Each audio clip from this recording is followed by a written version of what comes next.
નમસ્કાર વિદ્યાર્થી મિત્રો, ધોરણ 11 માં ઇકોનોમિક્સ ની અંદર ચેપ્ટર 1 માં આપણે આલેખ જોતા હતા. એની અંદર બેટા પાસ પાસેની સ્તંભાકૃતિ વિશે અભ્યાસ આપણે કરવાનો હતો. તો અહીંયા આપણે સ્ત્રી, પુરુષ અને કુલ સાક્ષરતા દર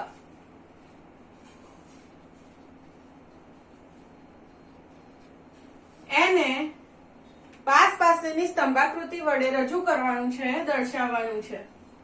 બરાબર છે? સ્ત્રી, પુરુષ અને કુલ સાક્ષરતા દર ભારતની અંદર. ઓકે, તો બેટા સૌ પ્રથમ આપણે એક્સ અક્ષ અને વાય અક્ષ દોરીશું. બરાબર છે?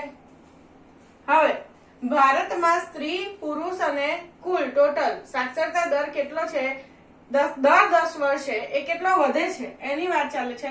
તો સૌ પ્રથમ આપણે બેટા 1951 માં સૌ પ્રથમ જોઈશું પહેલો સ્તંભ. પહેલા સ્તંભમાં પુરુષનો સાક્ષરતા દર દર્શાવેલો છે, જેમ કે તમે જોઈ શકો છો, અને સ્ત્રીનો સાક્ષરતા દર છે એ ડોટ વડે દર્શાવેલો છે. ત્રિકોણ છે એ કુલ સાક્ષરતા દર છે, લાઇનિંગ છે એ પુરુષ. એટલે કે અહીંયા હું લખું છું પુરુષ સાક્ષરતા દર, આ છે વચ્ચે એ સ્ત્રી સાક્ષરતા દર, અને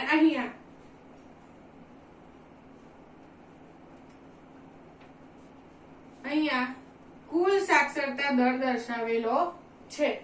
આવી રીતે બેટા દરેક સ્તંભમાં આપણે પુરુષ, સ્ત્રી અને કુલ સાક્ષરતા દર દર્શાવેલો છે. તો 1951 માં પુરુષનો સાક્ષરતા દર 30.17 હતો. ઠીક છે? સ્ત્રીનો સાક્ષરતા દર 12.79 હતો. ટકાવારીમાં આપેલો છે બેટા. જો અહીંયા આપણે સાક્ષરતા દર હંમેશા વાય અક્ષની ઉપર દર્શાવીએ છીએ. સાક્ષરતા સ્ત્રી પુરુષ ટકામાં એમનો દર. બરાબર? અહીંયા વર્ષ દર્શાવીએ છીએ. ખાસ ધ્યાન આપજો બેટા. હવે ટોટલ 21.9 સાક્ષરતા દર 1951 માં ભારતમાં હતો, જે વધીને 36.19 1961 માં થયો. કેટલો વધ્યો? પ્લસ થયો બેટા. બરાબર છે? પહેલા 21.9 હતો, એ સીધો 36.19 થઈ ગયો વધીને. હવે જુઓ, સ્ત્રીનો સાક્ષરતા દર કેટલો હતો 1951 માં? 12.79. બરાબર, એટલે 79. તો અહીંયા 12.77 જે ઘટ્યો, માઇનસ થયો થોડો ઘણા અંશે. સરખો જ કહેવાય, થોડા ઘણા અંશે માઇનસ થયો. 30 થી વધીને પુરુષનો સાક્ષરતા દર છે એ કેટલો થયો? 48.73. બરાબર? એટલે આપણે એવું કહી શકીએ કે વર્ષ 1951 માં પુરુષ અને સ્ત્રી ના સાક્ષરતા દરમાં પુરુષનો સાક્ષરતા દર વધવા પામ્યો છે, જ્યારે સ્ત્રીનો સાક્ષરતા દર નહિવત અંશે માઇનસ થયો છે, ઓછો થયો છે. ટોટલ સાક્ષરતા દર વધ્યો છે. હવે એની કમ્પેરિઝન આપણે કરીએ 1971 જોડે. 1961 માં જે સાક્ષરતા દર હતો એનો 1971 માં સાક્ષરતા દર જોઈ લઈએ તો પુરુષમાં 48.73 હતો, એની જગ્યાએ વધીને કેટલો થયો છે બેટા? 53.78% વધ્યો છે સાક્ષરતા દર. બરાબર? અહીંયા કેટલો છે સ્ત્રીનો સાક્ષરતા દર? તો 12.77% હતો, એ વધીને 29% થઈ ગયો, જે ખૂબ જ પ્રભાવશાળી આંકડા કહેવાય. બરાબર? સ્ત્રીનો સાક્ષરતા દર એટલે એ પણ વધ્યો છે. બરાબર છે? હવે ટોટલ કેટલો છે? અહીંયા 36% છે, એ વધીને કેટલો થઈ ગયો? 41.84% થઈ ગયો.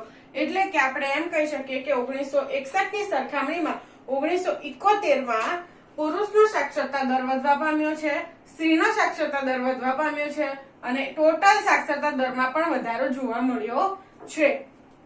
હવે 1981 ની અંદર આપણે જોઈ લઈએ તો પહેલા અહીંયા 53.78% સાક્ષરતા દર હતો 1971 ની અંદર. બરાબર? કેટલો છે? 53.78. એ વધીને કેટલો થાય છે? 65.10. એટલે એ પણ વધે છે. બરાબર? હવે અહીંયા 29% તો જે સ્ત્રીનો સાક્ષરતા દર વધીને કેટલો થયો છે બેટા 38.50% થયો છે, એટલે એ પણ એક નોંધપાત્ર સિદ્ધિ કહી શકાય કે સતત 2 વર્ષે, સતત 2 દાયકામાં, બરાબર, દાયકો એટલે 10 વર્ષનો ગાળો બેટા, તો સતત 2 દાયકા અનુસાર એટલે કે 20 વર્ષોમાં સતત સ્ત્રીનો સાક્ષરતા દર વધવા પામ્યો છે, પુરુષનો સાક્ષરતા દર વધવા પામ્યો છે, એટલે કે આપણા દેશનો વિકાસ થઈ રહ્યો છે શૈક્ષણિક ક્ષેત્રે, એવું આપણે આની ઉપરથી એવું તારણ કાઢવી શકીએ. ઓકે, હવે અહીંયા 52.20 એટલે એ પણ વધ્યો છે. પહેલા કેટલો હતો? 41.84, એ વધીને કેટલો થયો? 52.20. હવે 1991 માં એમાં પણ સાક્ષરતા દર વધવા પામ્યો છે. કેવી રીતે? તો જો બેટા, અહીંયા પુરુષનો સાક્ષરતા દર કેટલો છે? 65.10, જે વધીને 73.13 થયો છે, એટલે એ પણ પ્લસ થયો છે, બરાબર છે. 1991 માં પણ પ્લસ થયો. અહીંયા 38.50 થી વધીને 48.64, એટલે કે સ્ત્રીનો સાક્ષરતા દર વધતો ગયો છે સતત. હવે ટોટલ 61.29 કેટલો હતો? 52.20 થી 61.29 થયો છે. એટલે કે આ પાસેની સ્તંભાકૃતિ દ્વારા આપણને એટલો ખ્યાલ આવે કે ભારતની અંદર 1951 થી લઈને 1991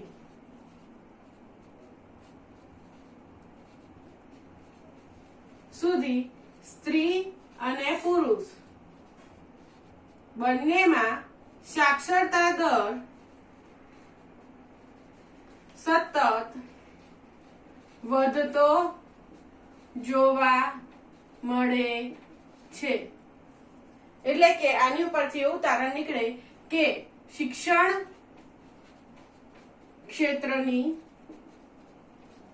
સિદ્ધિ અહીંયા દર્શાવાઈ છે, બરાબર.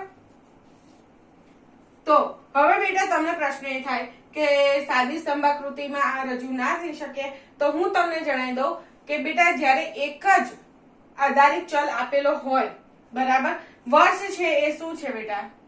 આ વર્ષ છે એને શું કહેવાય? સ્વતંત્ર ચલ કહેવાય, બરાબર. હવે બીજું કે એ ક્યાં દર્શાવાય? એક્સ અક્ષ ઉપર. વાય અક્ષ ઉપર શું હોય? આધારિત ચલ દર્શાવાય. અને એ એક કે બે થી વધુ આધારિત ચલ આપેલા હોય, બરાબર છે, ત્યારે આપણે શેનો ઉપયોગ કરીએ છીએ? તો કે પાસેની સ્તંભાકૃતિનો ઉપયોગ કરીએ છીએ.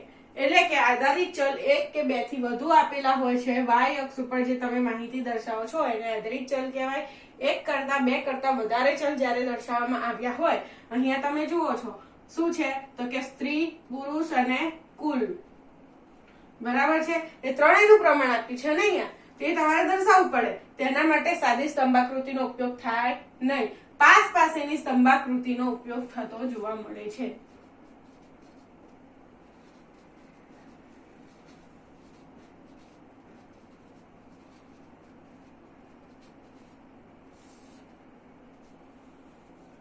એનો ઉપયોગ થતો જોવા મળે છે.